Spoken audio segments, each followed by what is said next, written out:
श्री राधे श्री राधे श्री राधे श्री राधे श्री। हाँ भैया, शांति के साथ सभी लोग अपना अपना स्थान ग्रहण करें और प्रभु श्री जी की कथा को श्रवण करेंगे। तो आज की कथा में ये चलेगा कि जब माँ पार्वती जी ने अपना शरीर जब अपने पिता के यहाँ जाकर के शरीर को त्याग दिया तो अब बाबा भोलेनाथ का क्या होगा। तो चलिए चलते हैं कथा की तरफ।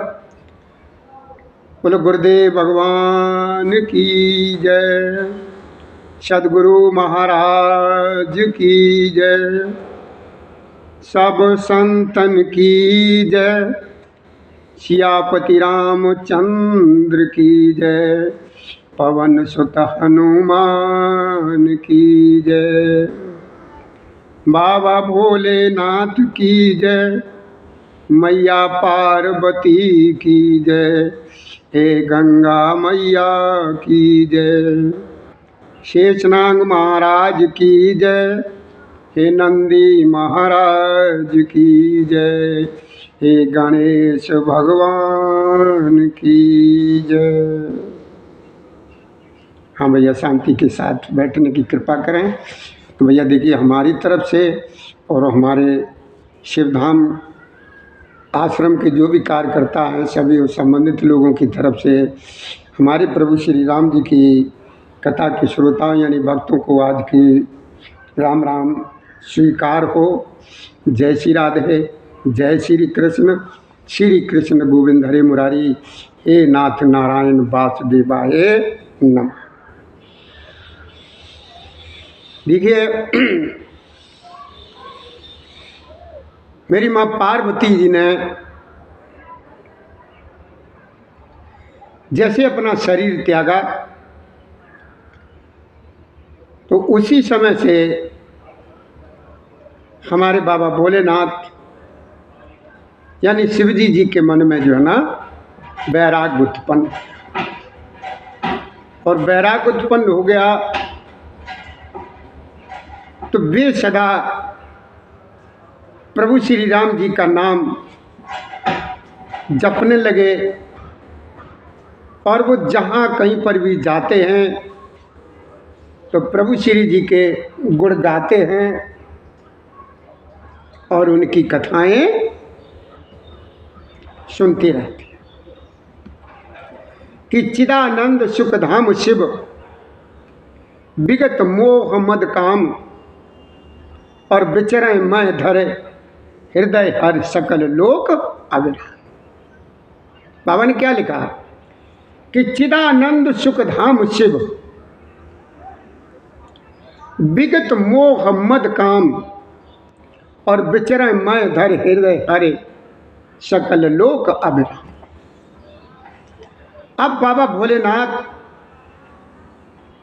प्रभु श्री राम जी को अपने हृदय में धारण किए हुए हैं और चारों तरफ घूमते हैं, जहाँ कहीं जाते हैं तो प्रभु श्री राम जी के ही गुण गाते हैं और जहाँ कहीं पर भी जाते हैं वो प्रभु जी के ही उसमें मगन रहते हैं और जहाँ कहीं पर भी प्रभु जी की श्री राम जी की कथाएं होती हैं वो वहाँ पर वो जाते हैं, कथाओं को श्रवण करते हैं।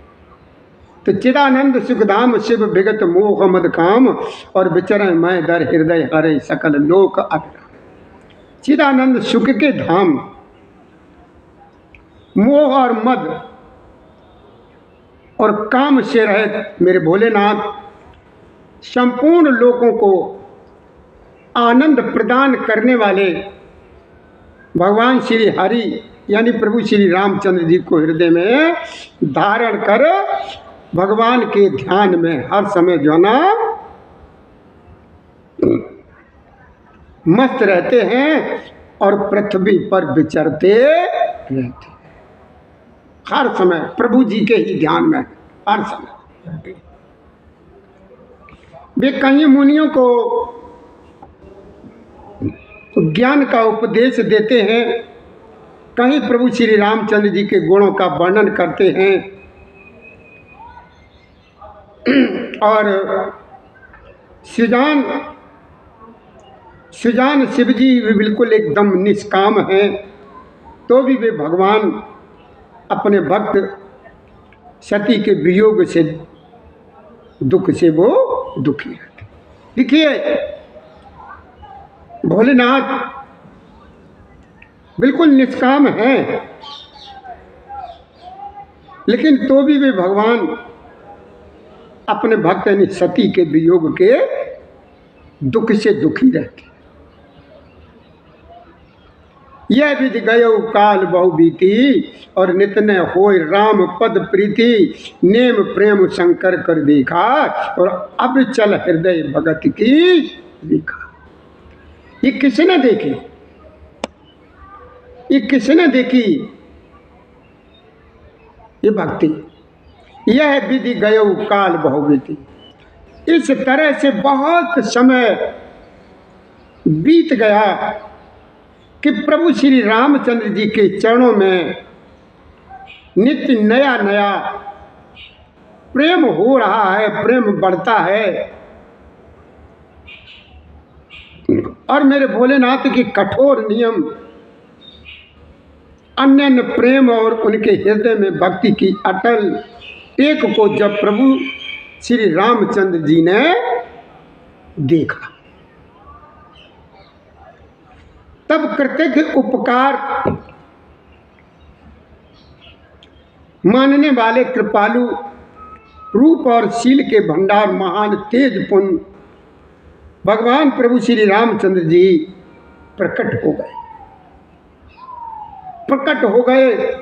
उन्होंने बहुत तरह से शिव जी की सराहना की और कहा कि हे, आपके बिना ऐसा कठिन व्रत कौन निभा सकता है? कौन निभा सकता है?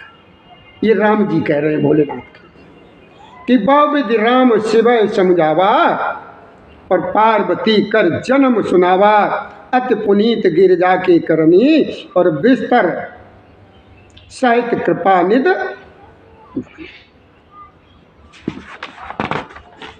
ये देखिए मेरे भोलेनाथ की कथा है।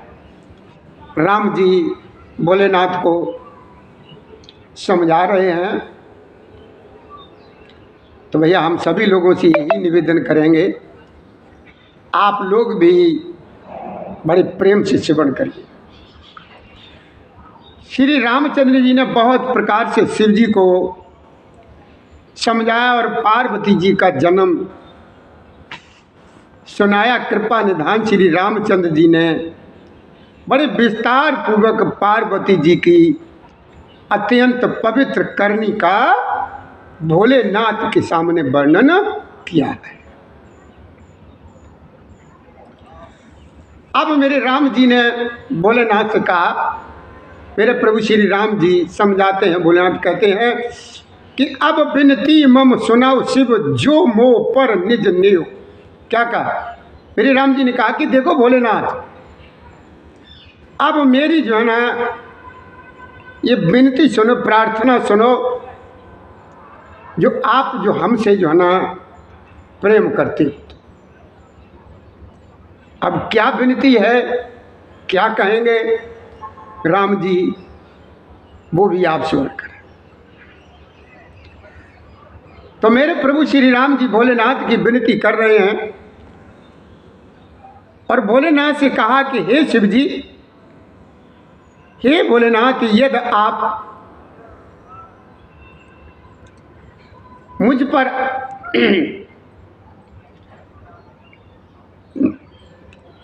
कृपा करते हैं और मुझ पर आपका स्नेह है, तो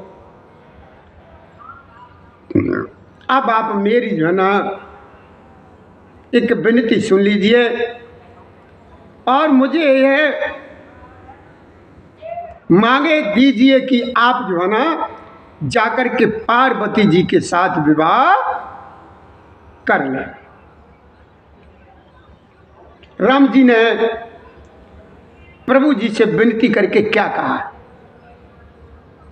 हमारे प्रभु श्री राम जी ने भोलेनाथ से विनती की और कहा कि हे प्रभु, हे मेरे भोलेनाथ, यदि आप हमसे हकीकत में प्रेम करते हैं तो मुझे जो है ना ये वर दीजिए और ये कहिए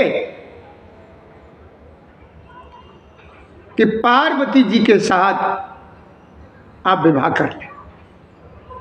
कैसिद जदप उचित अस नाही और नाथ वचन पुण्य मेट न जाही और सिरधर आयुष करो तुम्हारा और परम धर्म ये नाथ हमारा। जब प्रभु श्री राम जी ने इस तरीके से कहा तो भोलेनाथ ने क्या कहा कि हे प्रभु, यद्यपि ऐसा उचित नहीं है, लेकिन स्वामी की बात भी टाली नहीं जा सकती है।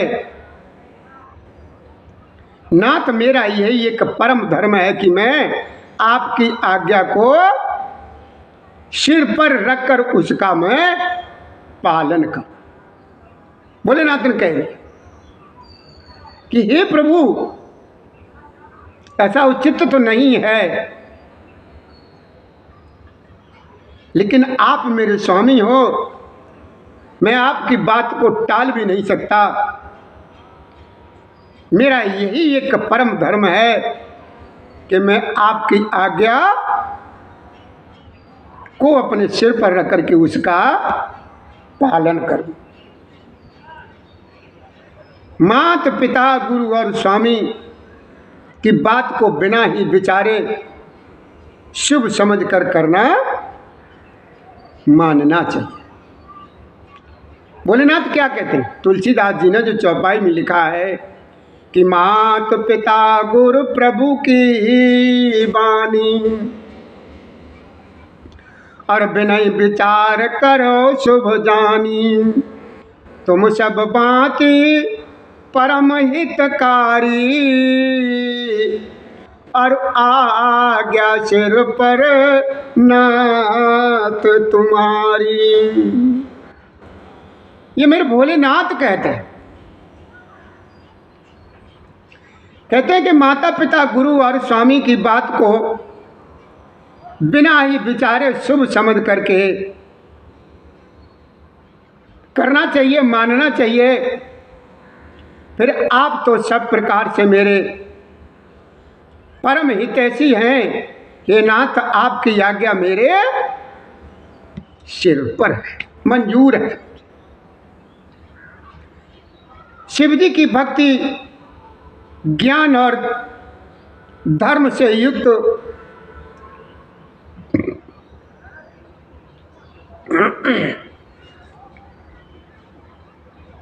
वचन रचना सुन करके प्रभु श्री रामचंद्र जी बहुत प्रसन्न हो गए और संतुष्ट हो गए। प्रभु ने कहा, हे हर, आपकी प्रतिज्ञा पूरी हो गई, अब हमने जो कहा है उसे अपने हृदय में रखना। प्रभु ने क्या कहा कि भोलेनाथ आपकी प्रतिज्ञा पूरी हो गई। ध्यान दीजिए, कौन सी प्रतिज्ञा थी? कौन सी प्रतिज्ञा? वो प्रतिज्ञा जब मां पार्वती जी प्रभु श्री राम जी की परीक्षा लेने गई थी और भोलेनाथ ने मां पार्वती जी का त्याग कर दिया। वो परीक्षा पूरी हो गई आपकी। अब जो हमने आपसे कहा है आप उसे अपने ध्यान में रखना। और ये कहकर के मेरे राम अंतर ध्यान हो गए। अंतर ध्यान भये यश भासी और शंकर सोय मूरत उर राखी, तब सप्त ऋषि शिव पयाए और बोले प्रभु अति वचन सुनाए।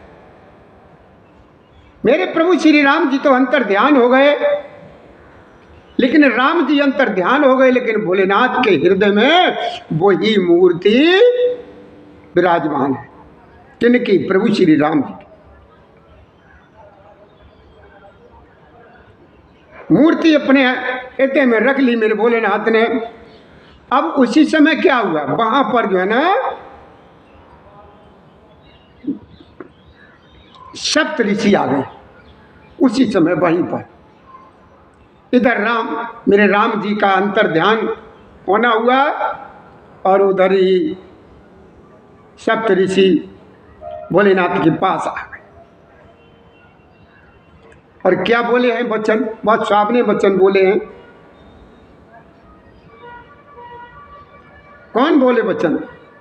मेरे भोलेनाथ उन लोगों से, सप्त ऋषियों से बहुत ही सुंदर, उनमें अत्यंत सावने वचन बोले कि पार्वती पे जाओ तुम प्रेम परिचाले। अब भोलेनाथ ने देखिए उन सप्त ऋषियों से क्या कहा, ध्यान दें आप। कथा बहुत अच्छी चल रही है, बहुत सुंदर चल रही है, जो अगर आप ध्यान देंगे तो,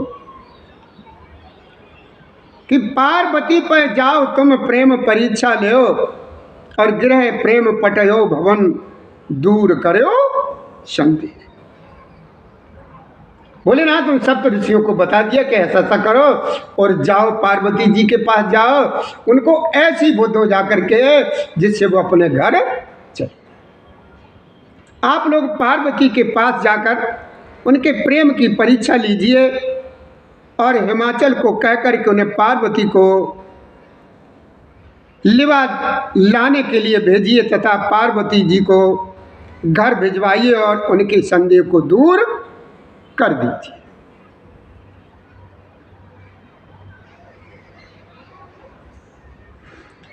अब जैसे ही वो सप्त ऋषि उमा जी के पास पहुंचे हैं, जहां मां पार्वती जी तप में लीन थी, ऋषि ने गौर देखी तय कैसी और मूर्त मंद तपस्या जैसी, बोले मुन सुन शैल कुमारी और करौ कबन कारण तप। वो सप्त ऋषि क्या कहते हैं? उन्होंने गौरी को, मां पार्वती जी को ऐसे देखा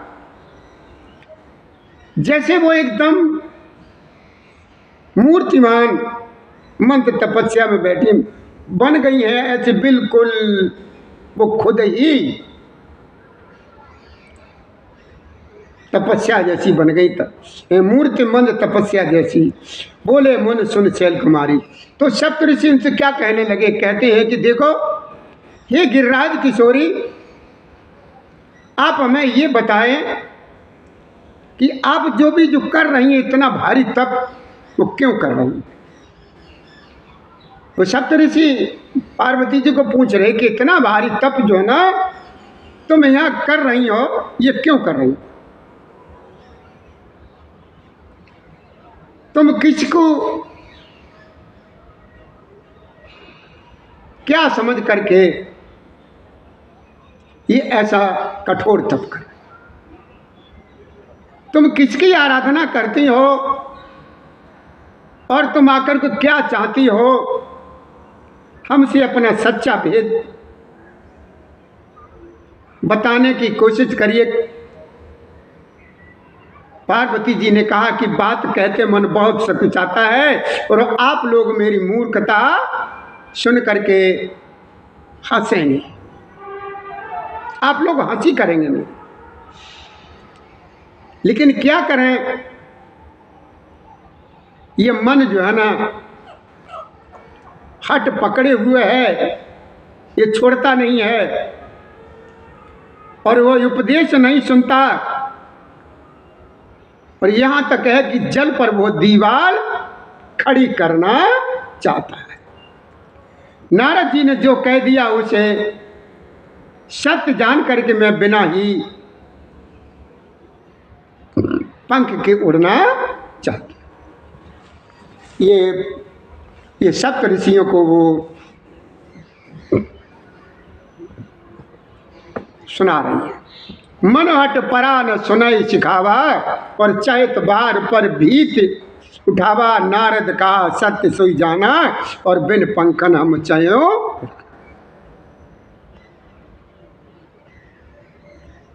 मन ने हट पकड़ लिया है, वह किसी का कहना नहीं मानता है, किसी का उपदेश नहीं सुनता है। वो जो है ना जल पर दीवार खड़ी करना चाहता है। नारद जी ने जो कहा उसे सत्य जान करके मैं बिना ही पंख के उड़ना चाहती। हे मुनियों, आप मेरा अज्ञान तो देखिए कि मैं सदा शिव जी को ही पति बनाना चाहती। क्या कहा पार्वती? उन ऋषियों से कहा कि देखिए मुनियों, आप मेरा अज्ञान तो देखिए कि मैं सदा जो है ना शिव जी को ही पति बनाना चाहती। सुनत बचन बेअसे ऋषि गिर संभव तब देख नारद कर उपदेश सुन कयौ बसो किस गे। उमा जी की बात सुनते ही वो ऋषि लोग हंस पड़े और बोले, तुम्हारा शरीर जो है ना पर्वत से ही तो उत्पन्न हुआ है, भला कहो तो नारद का उपदेश सुनकर के आज तक किसी का घर बसा है, किसी का भला हुआ है? नारद जी के कहने से उन्होंने जाकर के दक्ष के पुत्रों को उपदेश दिया था, जिससे उन्होंने फिर लौट करके घर का मुंह भी नहीं देखा। चित्रकेत के घर को नारद जी ही ने चौपट किया। फिर यही हाल हिरण्यकश्यप का भी हुआ था। जो स्त्री पुरुष, अब वो ऋषि समझा रहे हैं कि देखो बेटी, देखो उमा, देखो पार्वती, जो स्त्री और पुरुष नारद जी की सीख सुनते हैं वे घर बार छोड़ करके अवश्य ही भिखारी हो जाते हैं। उनका मन तो कपटी है, शरीर पर सज्जनों की चिन्ह है, वे सभी को अपने समान ही बनाना चाहते हैं। तो उन्हीं के वचन मान करके तुम ऐसा कर रही हो। ते के वचन मान विश्वासा और तुम चाहो पति सहज उदासा, निर्गुण निर्लज्ज कुबेश कपाली और अकुल अगेह दिगंबर बयान। वस्त्रहीन को दिगंबर कहते।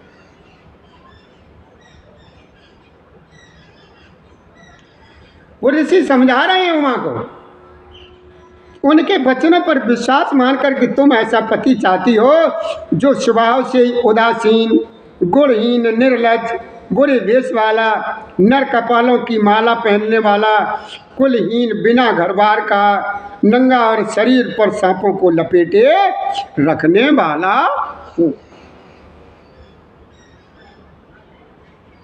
कि ऐसे पति को चाहती हो। कयौ कफन सुख अश बर पाए और भल भूले ठग के बोराए, पंच कहें शिव सती विवाही और पुन अब डेर मारे हो मुताई।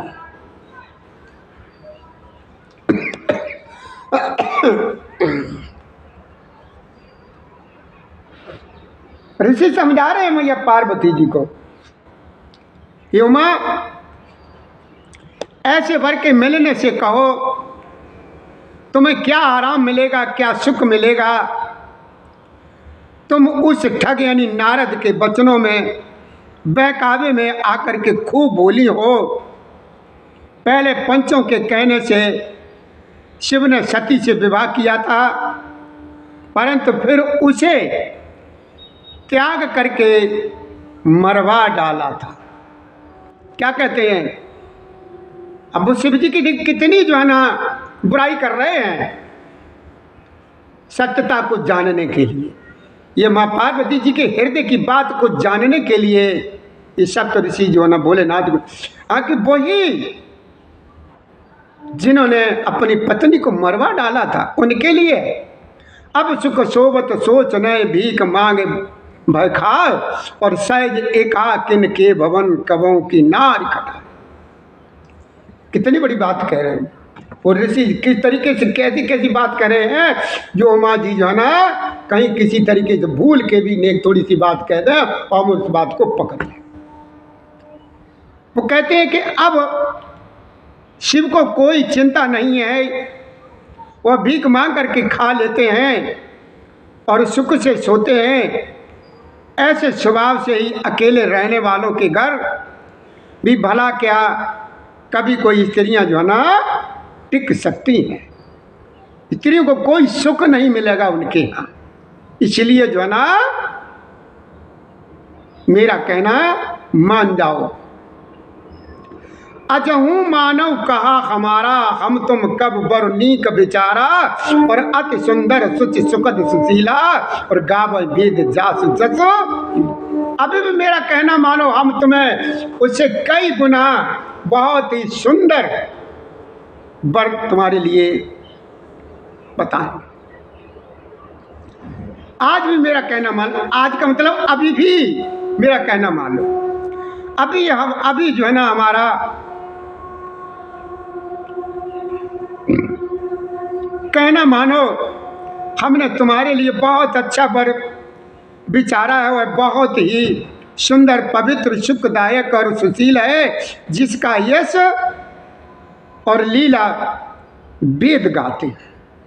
इतना सुंदर तुम्हारे लिए विचार के रखा है।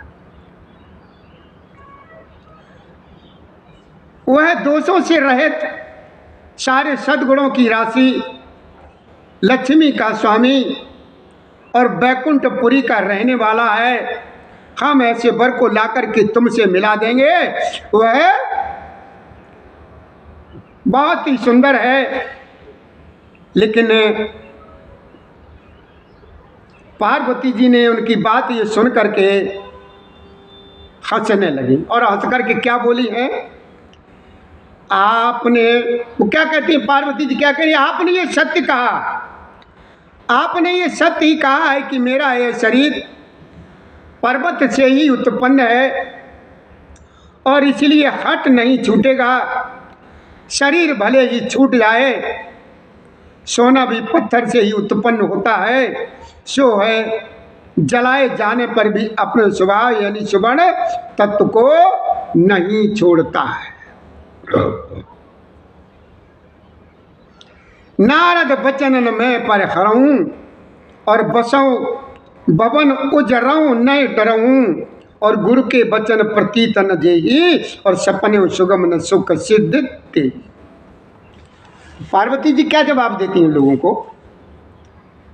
भैया पार्वती जी क्या जवाब देती हैं? वो कहती हैं कि नारद बचनन में पर हरऊं, और बसऊं भवन उजरऊं नहीं डरऊं। भवन बसूं या चाहे भवन उजड़ जाए, कोई डर नहीं, लेकिन गुरु के वचन, वो कहती हैं कि हे ऋषियों, अतः मैं नारद जी के वचनों को नहीं छोड़ूंगी, चाहे घर बसे या उजड़े, इसी से मैं नहीं डरती हूँ। जिसको गुरु के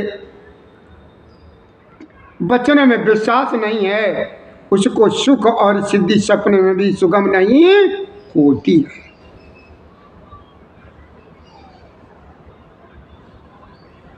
और वे क्या कहते हैं, बातचीत चल रही है दोनों लोगों में, सप्त ऋषियों में पार्वती, कि महादेव अब गुण भवन, विष्णु सकल गुण धाम, राम विष्णु सकल गुण धाम, जय कर मनोरम जाय सन, तै तै से सन काम। पार्वती जी ने क्या जवाब दिया?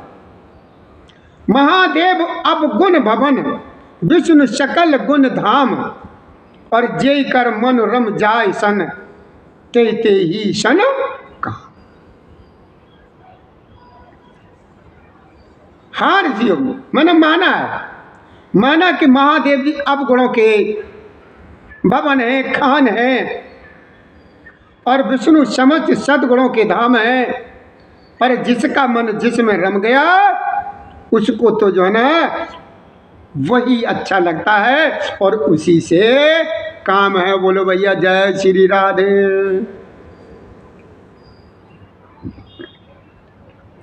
हे मुनीश्वर, यदि आप पहले मिलते तो मैं आपका उपदेश होना सिर माथे पर रख करके सुनती, परंतु अब तो मैं अपना जन्म शिव जी के लिए हार चुकी हूँ, फिर गुण दोषों का विचार क्या करना।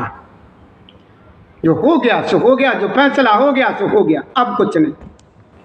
यदि आपके हृदय में बहुत ही हट है और विवाह की बातचीत किए बिना आपसे रहा ही नहीं जाता है, तो संसार में वर कन्या बहुत है, खिलवाड़ करने वालों को आलस तो होता नहीं है, और कहीं जाकर के करवा दीजिए और कहीं जाकर के कीजिए। मेरा तो करोड़ों जन्मों तक का यही हट रहेगा, या तो शिव जी को वरूंगी और नहीं तो कुंवारी ही रहूंगी। स्वयं शिव जी 100 बार कहें तो भी नारद जी के उपदेशों को नहीं छोड़ने वाले, नहीं छोड़ने वाले, नारद जी के उपदेशों को नहीं छोड़ने वाली, चाहे आप कुछ भी करिए। स्वयं शिव जी स्वयं भोलेनाथ ही बार बार हमसे कहें तो भी जो है ना, मैं अपने नारद जी का कहना नहीं मान।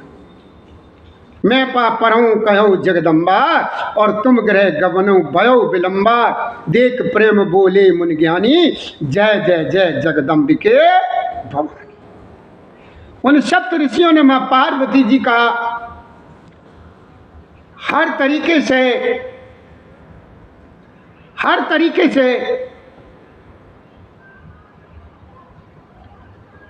उनसे बाबा के खिलाफ